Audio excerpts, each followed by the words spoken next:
Depuis le départ, ce projet est fantastique parce qu'on a tous été autour de la table depuis le début.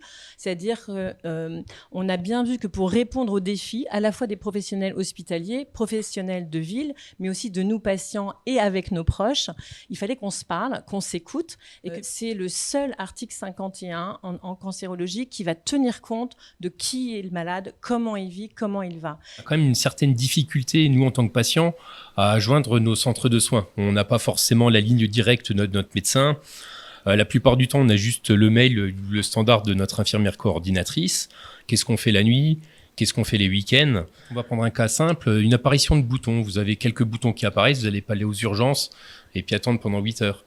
Vous allez peut-être aller chez votre médecin traitant, mais tout le monde n'a pas de médecin traitant. Ou alors vous allez prendre rendez-vous, mais vous allez avoir un délai d'attente d'1 mois. Donc la problématique, c'est qu'en fonction du tempérament des patients, vous allez avoir certains patients qui vont sursolliciter les médecins, mais vous en allez avoir d'autres, comme moi par exemple, où on va attendre vraiment le dernier moment.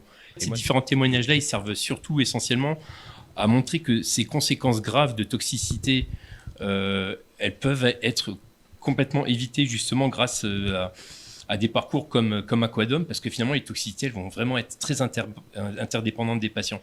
Et évidemment, il faut s'en emparer, continuer à l'utiliser et puis qu'on aille vers ces fameux parcours coordonnés renforcés que nous attendons pour prendre le relais de l'expérimentation.